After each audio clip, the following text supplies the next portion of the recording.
Back entrance is around the side. That is where the cleaning crew goes."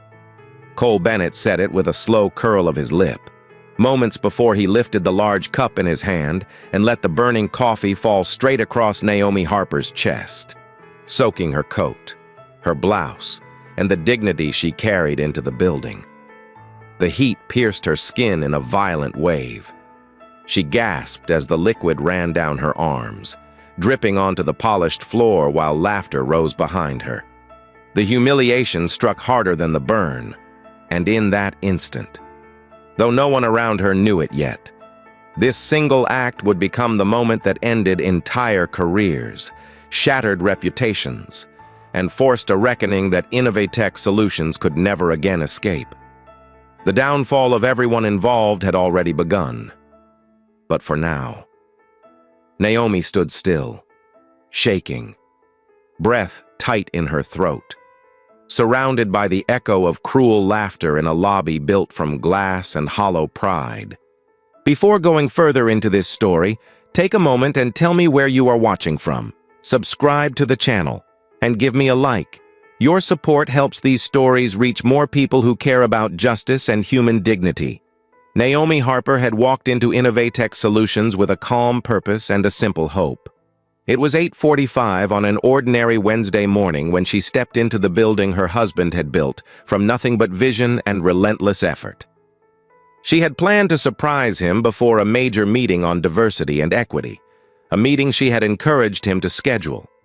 Though she never intended her presence to be part of the agenda, she wore a tailored cashmere coat, soft to the touch and warm against the mild California morning. She carried an elegant bag, unmistakable to anyone who paid attention. Yet none of that mattered when she crossed the threshold. To Cole, her presence was a challenge to his authority, which rested on a narrow understanding of who belonged in such a space. His eyes had followed her from the moment she entered, measuring her not by her grace, her intelligence, or her quiet confidence, but by the color of her skin, by the assumptions that governed his worldview, and by the disdain he carried like a shield. He stepped toward her with a practiced smirk, as though he had been waiting all morning for someone like her to walk through the door. His colleagues, Haley Sullivan and Madison Reed, watched him circle her with thin amusement, already preparing to laugh at whatever he planned to do next. Naomi felt their eyes before she heard their words. She had spent years in the tech world, rising through teams and projects until the weight of quiet bias became too much to carry. She had questioned unfair evaluations, pointed out patterns of exclusion, and offered solutions that were dismissed with polite indifference. She had been told she was too direct, too emotional, too focused on race, and not collaborative enough. In truth, she was clear, disciplined, and unwilling to ignore harm when it stood in plain sight. After years of fighting battles no one else would name, she stepped away from her engineering career to become an independent consultant, determined to help companies confront the very systems that once drove her out. She never imagined that she would face her most painful test not as an employee but as a guest in the company her husband led. When Cole poured the coffee, Haley gasped and then laughed, a sharp sound that bounced off the glass walls. Madison covered her mouth, pretending to be shocked, but her eyes glowed with approval. Naomi asked for a supervisor with quiet steadiness, her voice firm through the pain.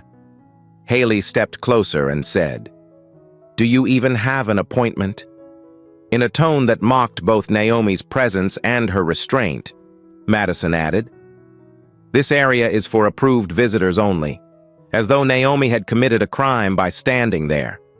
Curious employees drifted closer, drawn to the scene like spectators to a spectacle. Phones appeared, whispered comments floated through the air. No one stepped forward. No one offered a tissue, a towel, or a hand. Naomi stood alone in the center of a growing circle of onlookers, her clothes soaked, her skin burning, her dignity under attack. Greg Donovan arrived minutes later, rigid and impatient, a man who had spent years defending the structure that kept him comfortable. He listened first to Cole, Haley, and Madison, nodding along with their story before he even looked at Naomi. When he finally did, his expression carried suspicion, not concern. He said she seemed elevated, a word that suggested she was the problem, not the people who had assaulted her. Naomi asked again for access to a restroom so she could clean herself, but Greg refused. He said policies were policies. He said procedures had to be followed. He said he wanted to keep the lobby orderly. Every word made it clear that he saw her as the disruption, not the victim. She tried calling Ethan, but his line went to voicemail. She did not want to draw him away from important meetings. She simply wanted to be treated with humanity. Yet humanity was the one thing no one around her felt obligated to show. The employees who watched the scene unfold faced their own silent conflicts. Grace Park stood near the elevator. Clutching her coffee with trembling hands, she had once defended a young intern who faced biased treatment, and she remembered the cold distance her colleagues showed her afterward. Malik Thompson, a security guard and former military member, recognized Naomi from photos in Ethan's office but hesitated. Torn between protocol and conscience, Lauren Mitchell watched with uncertainty, unsure how far she was allowed to intervene. Sofia Alvarez felt the sting of recognition, but remained frozen by fear of professional backlash. Only Kevin Nguyen, quiet and thoughtful, took out his phone not to mock, but to record the truth. As the minutes stretched into a painful eternity, the humiliation deepened. Cole repeated his mockery. Haley smirked. Madison whispered to an employee standing beside her. Greg folded his arms and insisted that Naomi leave before she caused further disturbance. It was then that Naomi lifted her chin and said, with calm strength, "I am Naomi Harper. I am the wife of Ethan Harper." The room fell silent for a breath. Then Cole laughed again and said, "And I am married to a superstar." The crowd laughed with him. Tyler Brooks lifted his phone and posted a second video to the company Slack channel, mocking her claim. The clip spread instantly. Employees watching from upstairs sent emojis. Comments poured in. A painful spectacle had become a joke in a company that claimed to be progressive. Naomi stood in the center of the chaos, coffee dripping from her sleeves, surrounded by a culture that had revealed its true face. She did not raise her voice. She did not lash out. She simply waited, steady and silent, knowing that this moment, as cruel as it was, would expose everything the company had hidden for years. And when Ethan finally walked through those glass doors, the cost of this morning would fall like a hammer across every life that chose cruelty over conscience. The laughter rose again before the sting of the spilled coffee had even faded from Naomi Harper's skin. A cold reminder that cruelty, once unleashed, rarely stops with the first blow. And the moment Cole Bennett leaned back against the reception counter with a proud smirk. The tone of the entire lobby shifted from a moment of shock into an open spectacle, as if the pain inflicted on one woman belonged to everyone around her as a form of entertainment. Naomi remained steady, her breath slow, her hands trembling only slightly as she wiped the burning liquid from her coat, asking once more for a restroom so she could clean herself. Haley Sullivan stepped forward instead, voice sharp with false courtesy, reminding Naomi that facilities were for employees and scheduled guests only, as though the simple act of offering help would threaten the structure of the building. Madison Reed echoed the refusal with a polite smile, one that deepened the humiliation rather than softened it. Cole continued circling her with quiet insults meant to pierce her composure. He remarked on the way she stood, on the way she spoke, on the way she entered the lobby as though she belonged here. The employees nearby leaned in, some openly curious, others whispering, all contributing to a rising atmosphere of mockery that seemed to grow heavier by the second. Tyler Brooks appeared at the edge of the crowd, phone already raised, eyes wide with excitement, eager to capture the scene before anyone dared to intervene. Without hesitation, he posted the clip to the company's internal Slack channel, tagging the random group where hundreds of employees would see it instantly. The caption read, "Lobby drama this morning." The message spread at once, drawing amused reactions from team members upstairs who had no idea who Naomi was, no idea what had been done to her, and no interest in questioning the truth behind the laughter. Within minutes, multiple employees walked down the stairs to the lobby, drawn by the digital commotion and the promise of a scene that made them feel both superior and entertained. Naomi felt their eyes as they gathered, creating an unspoken wall around her, a circle that allowed no escape and no dignity.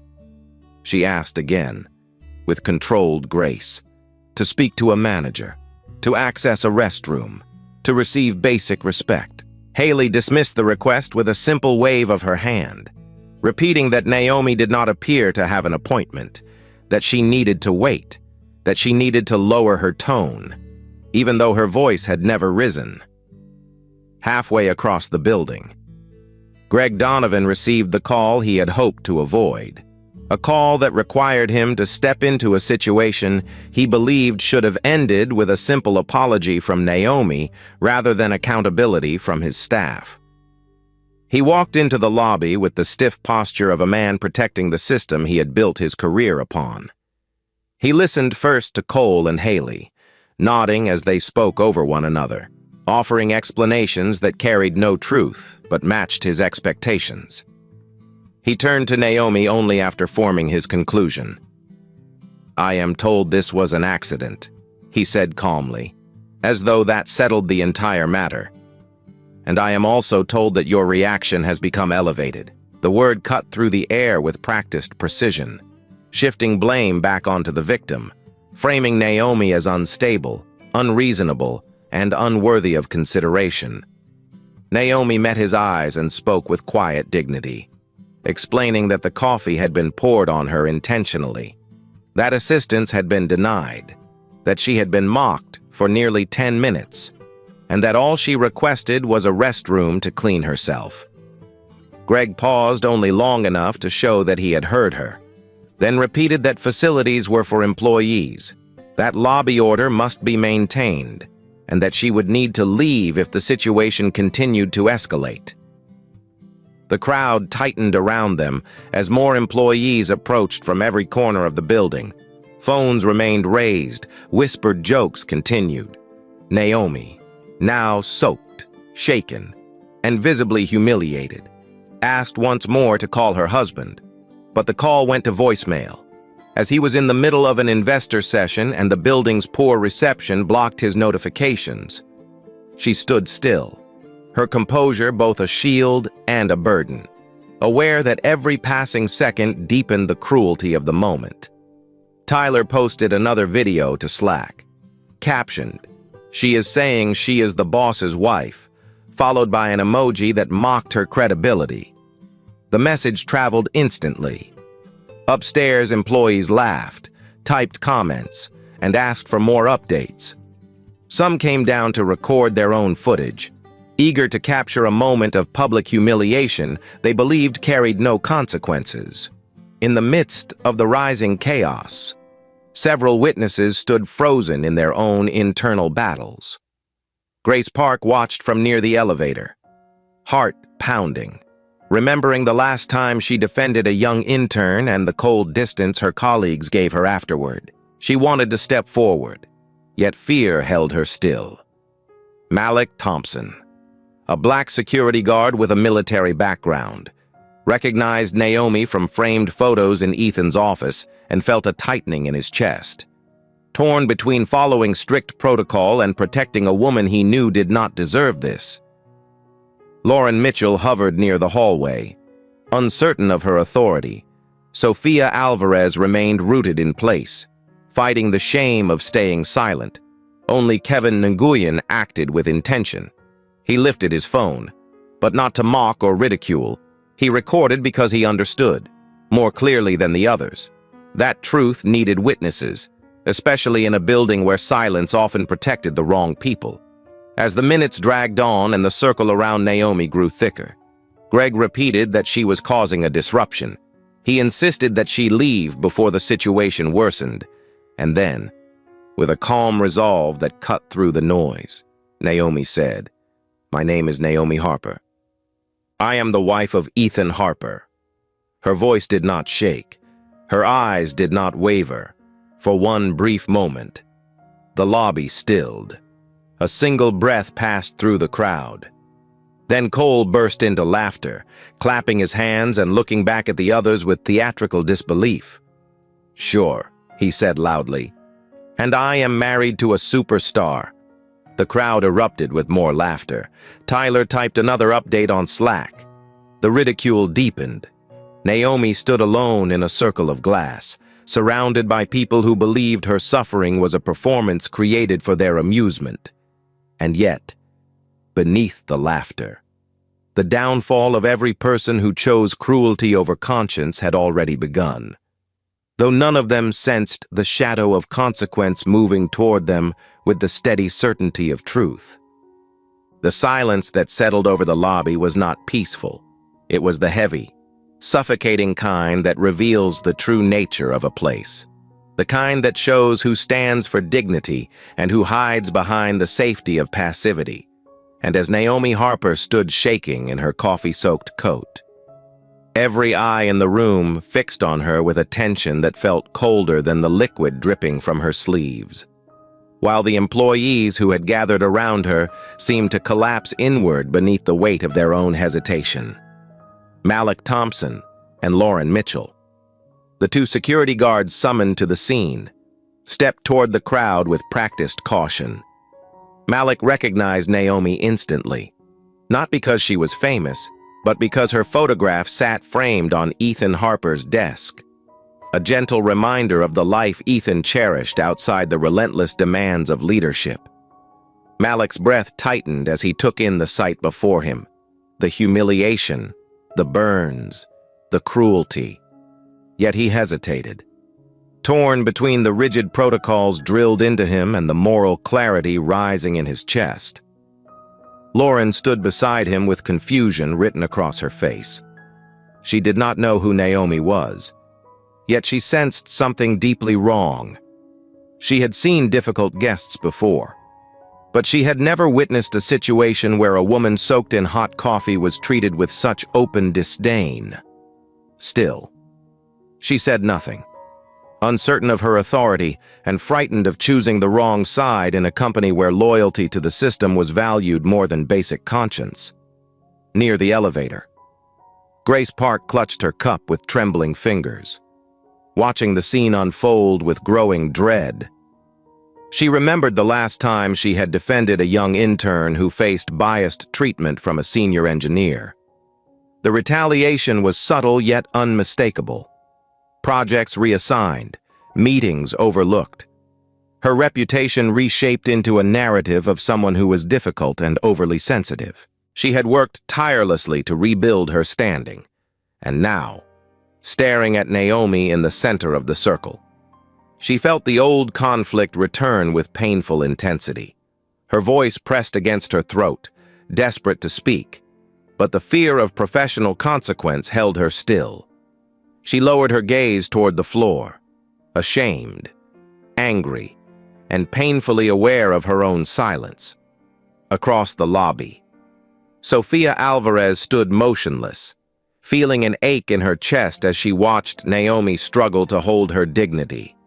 She knew what humiliation felt like. She knew what it meant to be dismissed, ignored, or minimized.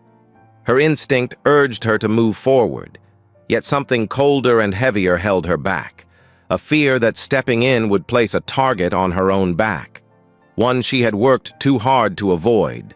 Around her, whispers spread through the crowd, conversations full of assumptions, comments that dismissed Naomi's requests. No one questioned the story offered by Cole, Haley, or Madison. No one questioned why a woman soaked in coffee would stand firm instead of leaving, No one questioned why she was denied access to a simple restroom. Instead, they watched, convincing themselves that silence was harmless, when silence was the very weapon enabling cruelty. Amid this gathering of hesitation, only Kevin Nguyen acted with deliberate purpose. He kept his phone low, his hands steady, recording every word, every refusal, every insult, every moment that revealed the truth of what was happening. Kevin had witnessed enough small injustices in his time at Innovatech to know that the culture rewarded silence. Yet something inside him refused to let this moment disappear into the whispers of the lobby. He did not trust that the company would handle this fairly. He did not trust that leadership would hear the true story. He recorded because truth needed protection, truth needed evidence, truth needed someone willing to preserve it, even at personal risk. Greg Donovan, standing at the front of the crowd with arms crossed, repeated his warning that Naomi needed to leave.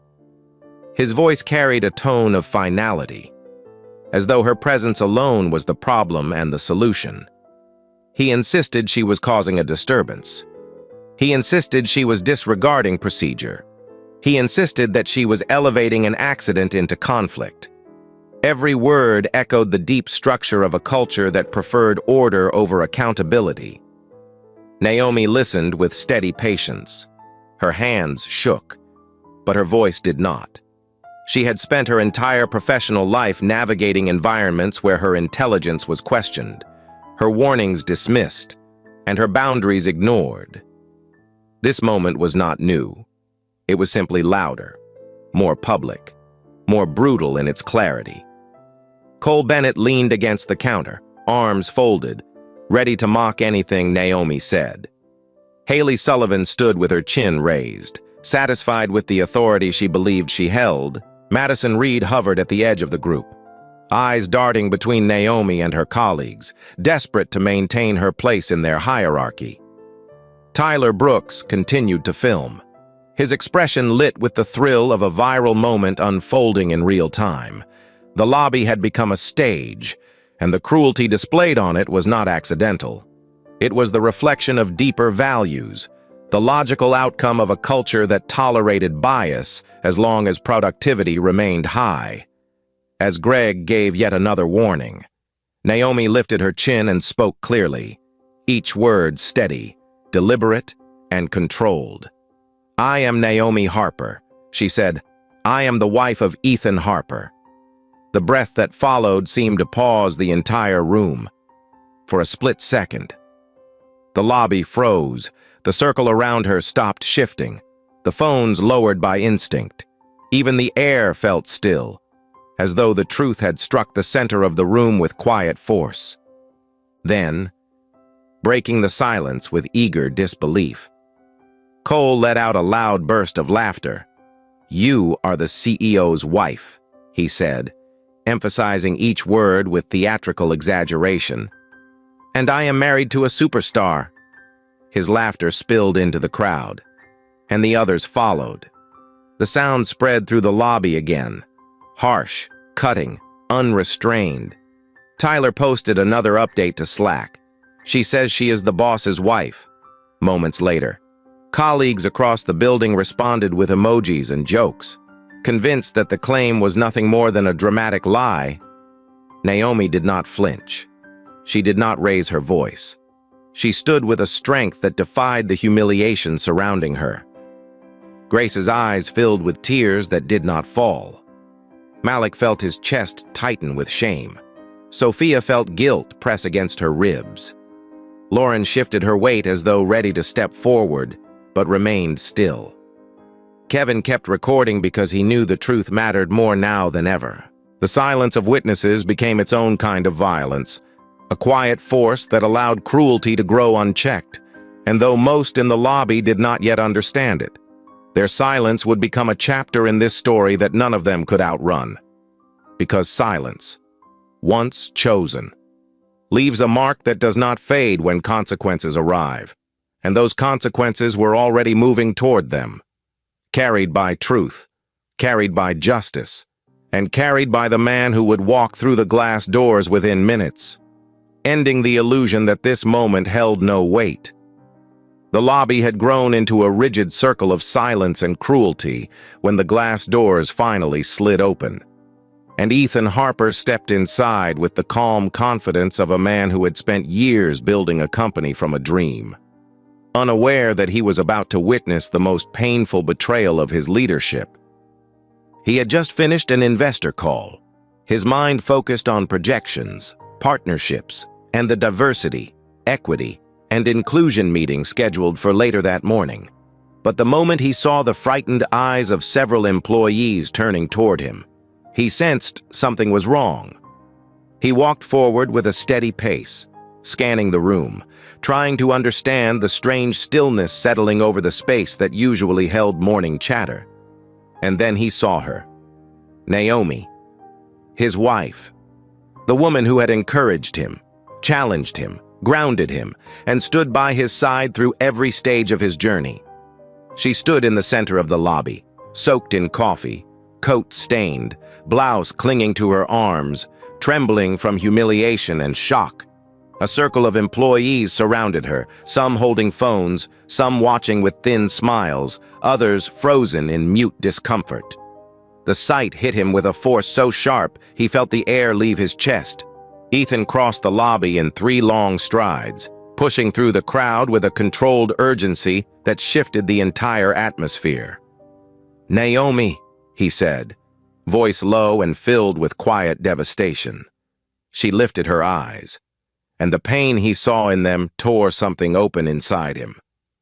The lobby fell into a crushing silence as Ethan placed his hand on her arm with reverence, as though apologizing without words for every second she had endured alone. He turned to the crowd, his expression turning cold, focused, and dangerously calm. "What happened here?"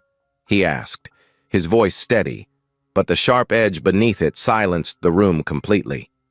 Greg Donovan stepped forward quickly, trying to reclaim control, insisting that there had been a misunderstanding, insisting that Naomi had been elevating the situation, insisting that his team had followed protocol. Ethan did not look at him. His eyes remained fixed on Naomi, reading everything she was not yet able to say. When he finally spoke, his words carried a power that cut through every excuse forming in the room.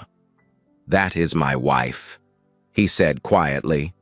The statement fell through the lobby like a stone dropped into still water, sending ripples of shock through every employee who had laughed, mocked, or remained silent. Several people lowered their phones at once. Others stepped back as though distance could erase their participation. Greg's face drained of color. Cole Bennett's smirk evaporated. Haley Sullivan looked down at the floor, speechless. Madison Reed trembled, her hands twisting together. Tyler Brooks froze, phone still raised, unable to hide behind the crowd any longer. Ethan turned slowly, sweeping the room with a gaze that held no anger, only a deep, chilling disappointment. "Who is responsible?" he asked. Not because he did not know, but because he wanted to hear it spoken aloud. Cole opened his mouth, ready to frame the moment as an accident. But Ethan raised a hand to silence him. "We will speak in the boardroom," he said. "All of you who touch this moment, human resources, legal, security, everyone, now." His voice never rose, but the weight of each word carried the force of final judgment. Dr. Valerie Brooks, the head of human resources, entered the lobby at that moment, alerted by the sudden flood of Slack activity and the whispers spreading through the building. Her eyes widened when she saw Naomi, when she saw the coffee stains, when she saw the fear in the crowd. She stepped forward with compassion and a quiet fury reserved for those who have witnessed too many injustices. "Come with me," she said to Naomi, her hand gentle but firm. "We will take care of you." Naomi nodded but looked back at Ethan, unsure whether leaving his side was the right choice. Ethan gave her a reassuring nod, a silent promise that he would unravel every thread of what had happened. Diego Morales, the company's in-house counsel, had already received copies of the Slack posts from concerned employees who wanted to distance themselves. He arrived with the steady urgency of a man who understood that the company's future had just collided with a moment of truth it could not escape. He signaled to Ethan that all relevant materials were being collected, including footage from the lobby's 4K cameras. Ethan responded with a single, decisive instruction. "Boardroom," he said again. "And I want everything." He took Naomi's hand for one brief moment, holding it with a strength that told her she was no longer standing alone in the cruelty she had faced. Then he released it gently and followed Greg, Cole, Haley, Madison, and Tyler down the hallway toward the glass-walled conference room. At that same moment, Kevin Nguyen stood in the back of the lobby, feeling the weight of what he held in his hand. He had recorded everything: the mockery, the refusal of help, the denial of restroom access, the laughter when she revealed her identity. He hesitated, not because he doubted the importance of the recording, but because he knew what sharing it meant for his future, his position, and his safety. Yet conscience guided him forward, with a quiet determination. He moved through the now frightened crowd and approached Ethan discreetly before the group reached the boardroom. "Mr. Harper," he said softly, "I have something you need to see." Ethan looked at him, surprised by the sincerity in his voice, and nodded. Kevin handed him the phone, its screen glowing with the truth that no one could distort or hide. Ethan watched the first few seconds in silence, the color draining from his face as the reality became undeniable. "Send this to my office," he said, "and keep a copy for yourself." Meanwhile, Tyler's video, posted earlier in the morning as a joke, had already escaped the company's walls. A tech reporter from a local media outlet had messaged the company's press contact within minutes, asking for comment about the lobby incident. Unaware of the deeper story but ready to publish if silence followed, word traveled quickly, and as Ethan entered the boardroom, closing the glass door behind him, he knew there was no shielding the company from the truth. This was not a misunderstanding. This was a failure of culture, leadership, and accountability, a failure he never imagined he had unknowingly allowed to grow. The employees who had mocked Naomi, who had laughed, who had posted, who had stayed silent, felt the weight of what they had done settling on their shoulders. For years, they had operated under the assumption that the culture of Innovatech protected them as long as they stayed within its unspoken rules. But those rules were about to collapse. Ethan's expression made that clear. The era of silence was over. The era of consequence had begun. And every person in that room knew that the glass door closing behind them marked the beginning of a reckoning none of them were prepared to face. The glass-walled conference room became the silent arena where truth could no longer hide. And as the door closed behind Ethan Harper, Dr. Valerie Brooks, and Diego Morales, the weight of the morning bore down on every person summoned to face the evidence of their actions. Ethan stood at the head of the long, polished table, hands braced against its edge, breath steady, expression carved into a calm so cold it made the room itself feel smaller. Naomi had been taken to a private office to rest, her coat removed, her burns treated with care, her dignity gently restored by Valerie's quiet presence. But here, in this room, the cruelty shown to her would be examined without mercy. Diego connected the lobby's 4K security footage to the large screen, and the moment the first frame flickered into view, the tension thickened. There was Naomi, stepping into the lobby with a hopeful smile. There was Cole Bennett turning toward her with calculated intent. There was the deliberate spill of hot coffee, captured in perfect clarity. There was Haley Sullivan's laugh, sharp and immediate. Madison Reed's smirk, Greg Donovan's dismissive posture, Tyler Brooks raising his phone with excitement. The truth played out with no distortion, no missing context, no excuses left to cling to. Valerie pressed play again, letting the sound fill the room. Every insult, every refusal, every denial of help, every moment of silence from the crowd. Ethan watched without moving, his face unmoving but his eyes burning with a restrained fury that made every person at the table shift with discomfort. When the recording ended, Ethan lifted his hand and pointed silently to the chairs across from him. "Sit," he said. The word was quiet, but it carried the finality of a sentence. Cole lowered himself into a chair first, trying to look confident but failing as his legs shook uncontrollably. Haley sat with her hands clasped tight, her composure unraveling. Madison's eyes filled with tears she kept trying to blink away, though she knew they would carry no weight here. Greg chose the seat farthest from Ethan, his back straight, his pride bruised but still desperately clinging to authority. Tyler remained standing for a moment, unsure whether to sit or flee, then finally took a seat at the end of the table, his phone still in his hand, its screen dark and useless now that the truth was exposed. Diego opened a folder and laid out printed copies of Slack messages pulled from the random channel, Tyler's posts, the emojis, the comments, the jokes, the disbelief when Naomi revealed her identity. The entire company had been watching, laughing, reacting. Valerie added copies of past reports filed by employees who described hostile behavior from Cole and Haley. Warnings that had been dismissed or minimized by supervisors trying to maintain order at the expense of equity. "We ignored what we should have addressed," Valerie said softly, her voice calm but firm, her words directed not at Ethan, but at the entire room. "This is not an isolated act. This is a pattern. And today, it reached its inevitable breaking point."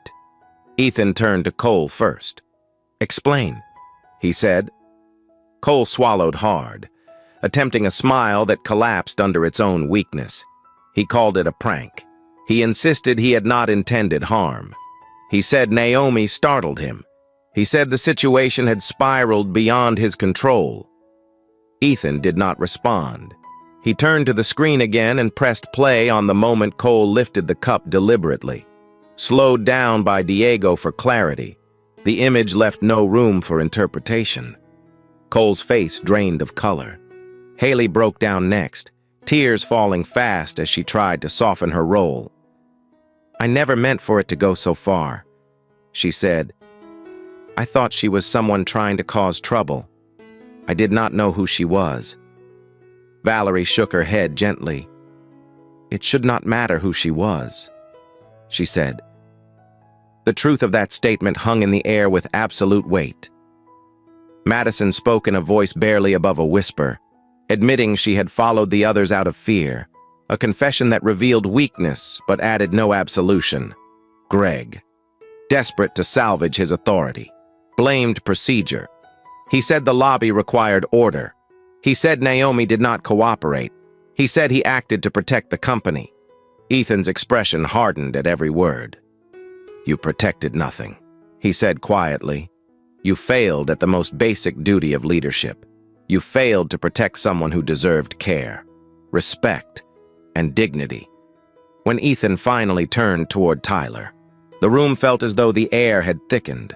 Tyler tried to call it a misunderstanding, tried to claim he only posted the video because he thought it would lighten the mood, tried to insist he never intended harm. Diego placed a printout of Tyler's older Slack messages in front of him, revealing a history of casual bias, jokes that were ignored, comments that should have been warnings. Tyler pressed his palms to his forehead, realizing that every careless word he ever typed had finally returned to confront him. Ethan straightened and addressed all five at once. "You did not simply mistreat a guest," he said, his voice calm but carrying unmistakable authority. "You revealed what this company allowed itself to become, a place where cruelty is dismissed as humor, a place where silence replaces courage, a place where humanity is optional." He paused, letting the words settle into them. That ends today. Valerie handed each of the 5 a document.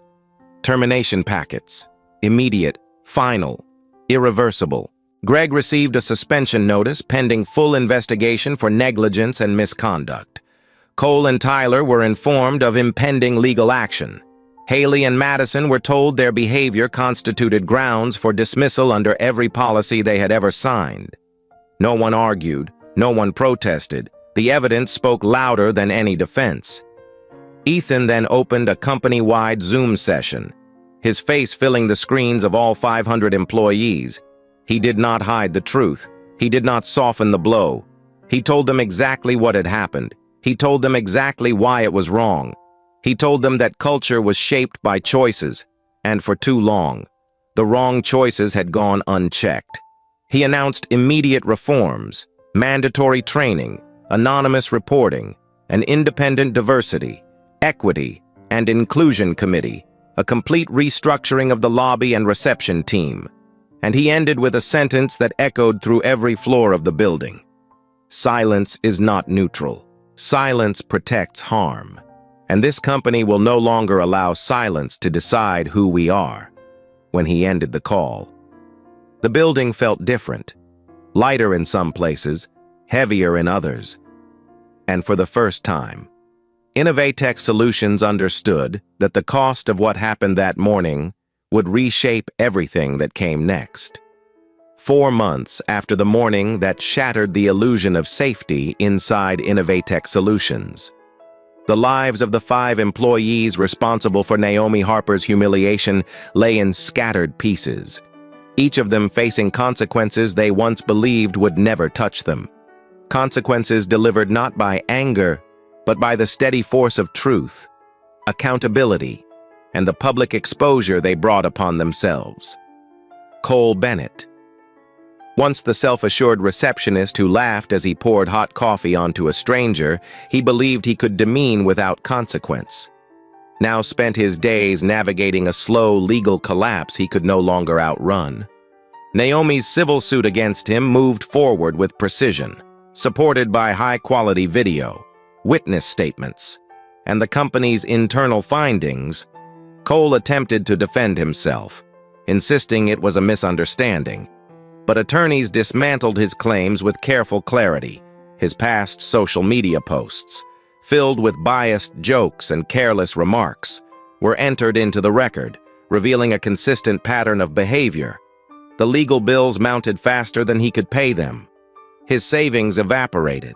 His credit collapsed. He moved out of his downtown apartment and into a smaller place far from the city, forced to take temporary work while attending court-ordered racial justice workshops that confronted him with truths he never once considered. He found himself sitting in uncomfortable silence, listening to the stories of people whose dignity he had once mocked, slowly realizing that the world he built in his mind no longer existed. And though he tried to tell himself that his downfall was unfair, he could not escape the recorded reality of the moment he chose cruelty over decency. Haley Sullivan faced her own reckoning. The video of her laughter, captured in crisp clarity, spread across social platforms within hours of the internal leak, gathering millions of views and triggering a wave of public outrage. Her name became a symbol of indifference and arrogance, a reminder of how easily cruelty is excused when directed at someone believed to be insignificant. She lost her job instantly, but the greater loss came afterward as her reputation collapsed under the weight of public scrutiny. Job interviews ended abruptly when employers recognized her from the viral clip. Friends who once supported her began to distance themselves, unwilling to be associated with the notoriety she carried. Eventually, Haley recorded a public apology filmed from her living room. Voice trembling, eyes red, face bare. She spoke about remorse, about reflection, about understanding the harm she caused. The apology circulated widely, but the world had grown weary of apologies formed out of desperation. The community she once relied upon stayed silent. She moved back to her parents' home in the Midwest, spending long days alone, confronting the truth that her actions had reshaped her future in ways she never imagined. Madison Reed experienced a quieter but no less profound unraveling. She had been suspended for months, isolated from the professional community she once clung to, forced into long conversations with counselors who guided her through a deep examination of why she followed cruelty instead of resisting it. Unlike Cole or Haley, Madison did not face legal action or public exposure, but the internal investigation had revealed enough to leave her employment permanently terminated. She lost friendships she believed would last for years. Invitations stopped. Messages faded. She found herself alone in a silence she had never known. Reflecting on how fear of disapproval led her to join a moment of humiliation that would haunt her. She chose therapy not because anyone demanded it, but because she needed to understand the part of herself that surrendered compassion for acceptance. Over time, she began volunteering with community organizations focused on equity and conflict resolution, not as a form of redemption, but as a way to understand the cost of her silence. Her life did not collapse as dramatically as the others, but it changed in ways that forced her to confront who she had been and who she hoped to become. For Greg Donovan, the consequences were devastating. The investigation revealed years of ignored complaints, dismissed concerns, and a pattern of protecting those who contributed to a culture of quiet hostility. Former employees, emboldened by the shift in company leadership, stepped forward with stories of mistreatment and negligence. A class action suit formed quickly, naming Greg as a central figure in the systemic failures that had allowed discrimination to flourish unchecked. He lost his management credentials, his professional standing, and the network that once insulated him from accountability. He spent long days meeting with attorneys, reviewing documents, and facing accusations he had once dismissed without a second thought. His downfall served as a stark reminder that leadership carries responsibility, and when that responsibility is abandoned, the consequences reach far beyond a single moment of failure. Tyler Brooks suffered perhaps the most profound personal collapse. The internal investigation uncovered years of biased Slack messages, jokes that blurred into hostility, and comments that revealed a callous disregard for colleagues who did not fit his narrow comfort zone. When the investigation concluded, Tyler found himself alone in an apartment filled with the remnants of a life once driven by careless humor and digital bravado. The viral clip that exposed his participation spread rapidly, and the online community unearthed old comments he never expected the world to see. His professional reputation dissolved, leaving him unable to secure work in an industry where collaboration, trust, and character mattered deeply. Depression crept into his life with quiet persistence, leaving him isolated, unsure of who he was without the identity he once constructed through mocking humor. He stepped away from social platforms, from former colleagues, from the life he had built. And though he sought help through counseling, the weight of his own actions remained heavy. A reminder that every careless word spoken in a moment of cruelty carries the potential to unravel a future. Inside Innovatech Solutions, the transformation was swift and profound. Isabella Torres, the newly appointed head of diversity, equity, and inclusion, arrived with a clear vision and unwavering resolve. She rebuilt the reporting system, established independent oversight, and introduced a program that empowered employees to speak openly about bias without fear of retaliation. The anonymous reporting portal logged 62 cases within 4 months, proof of long-silenced voices finally being heard. Grace Park was promoted to Senior Product Manager, recognized for her integrity and for having the courage to speak when others faltered. Malik Thompson was elevated to Head of Security, entrusted with reshaping the department around values of protection, dignity, and accountability. The company's culture shifted, not through slogans or surface-level changes, but through a renewed understanding that silence had allowed harm to grow unchecked.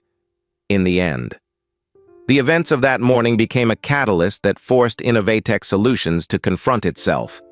The downfall of those who acted with cruelty was not the end of the story, but the beginning of a transformation that reshaped the very soul of the company, proving that accountability, though painful, can lead to real change when truth is finally allowed to speak.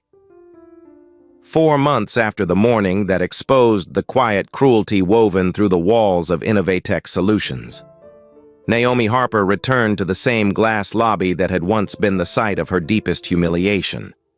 But this time, she stepped through its doors, not as a visitor, not as a victim, but as a newly appointed board member entrusted with guiding the company through a future defined by accountability, dignity, and truth. The polished concrete floors still gleamed, but the atmosphere had changed in ways far more meaningful than the immaculate surfaces.